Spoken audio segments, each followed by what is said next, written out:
Pakistan peoples party Sindh council के इजलास तो वैसे भी होते रहते हैं, सेंट्रल एग्जीक्यूटिव कमेटी के इजलास, तमाम जमातों के इजलास होते रहते हैं। ये मुनफरिद इजलास क्यों था? सिंध काउंसिल के इजलास वैसे भी काफी अरसे के बाद होते रहते हैं, लेकिन ये डिफरेंट था सिंध काउंसिल का इजलास पीपल्स पार्टी का।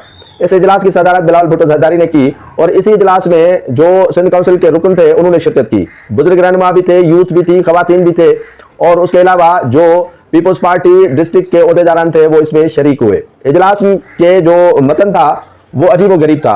इस पर आप सोचेंगे कि सिंध काउंसिल के इजलास से भला आपका या मेरा क्या लेना देना? पीपल्स पार्टी का इजलास हुआ तो कौन सी क़यामत आ गई?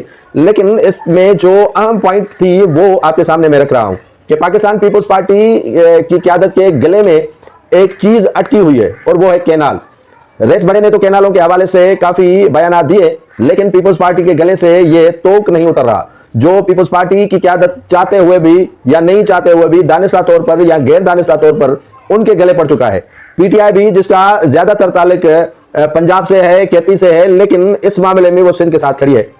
मुस्लिम लीग नून तो वैसे भी पंजाब में अपना वोट मुस्तहकम करने के लिए काफी चीजें वो कर रही है जिससे पंजाब का वोट उनकी हिमायत में बढ़े। लेकिन पाकिस्तान पीपल्स पार्टी जो सिंध तक महदूद रह चुकी है वो वहां अपना वोट खो चुकी है, अपनी अहमियत खो चुकी है, अपना जो वकार है वो गिरा चुकी है। सिंध काउंसिल के इजलास में बड़ी मजे का बात यह थी कि फरियाल तालपुर साहिबा, आसिफ अली जरदारी और बिलावल भुट्टो जरदारी पर एतमाद का इजहार किया गया। उन पर एतमाद तो पहले ही है, उन नई कौन सी बात है कि उन पर एतमाद का इजहार किया गया।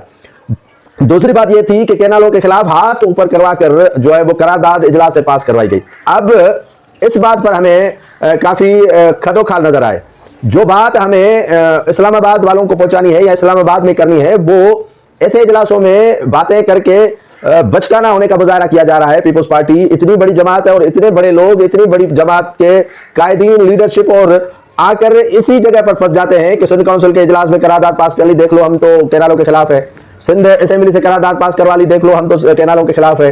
भैया मेरे, ये बात बच्चा बच्चा समझता है, हर मकतब फिक्र का अफराद समझता है कि आप जो बातें यहां सिंध में बैठकर कर रहे हैं वो आपको इस्लामाबाद में करनी चाहिए, वो आपको रावलपिंडी तक आवाज पहुंचानी चाहिए, वो आवाज आपको उन ऐवानों तक पहुंचाने चाहिए जो सुमुन, बुकमुन, उम्युन, फमला, यरजून जिनके लिए कहा गया है। तो आप अगर आवाज ये कौमी असेंबली, सेनेट और दीगर जो मुतल्लिका फोरम्स हैं वहां पर उठा लेते तो शायद ये कैनाल भी नहीं बनते और सिंध की जो आप पर नफरत है, जो सिंध आपसे इज़हार नफरत कर चुका है, उसमें भी कमी हो सकती थी।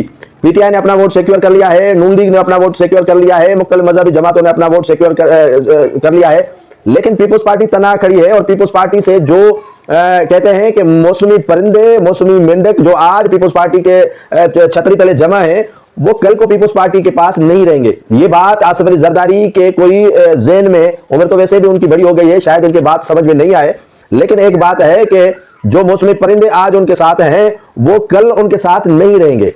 जो लोग आज कह रहे हैं कि जी भुट्टो जी, शहीद बेनजीर भुट्टो जी, आसिफ अली जरदारी अगली बारी फिर जरदारी, सब पे भारी जरदारी, वो नारे आइंदा नहीं लगाएंगे। ये जो सूरत हाल हो रही है वो पीपल्स पार्टी के लिए खतरनाक सूरत हाल साबित हो रही है। आप जितने भी करारदादे सिंध काउंसिल से, सिंध असेंबली से पास करवाएं, लेकिन जो शक व शुबात यकीन में तब्दील हो चुके हैं सिंध के अवाम के, उनको आप डाइवर्ट कैसे करेंगे? आप उनके जो डिमांड्स हैं, उनकी जो खदशात हैं, उनको कैसे डाइवर्ट करेंगे? तो इसीलिए आपको अमली तौर पर जिद्दोजहद करनी होगी और अमली तौर पर मैदान में लाना होगा।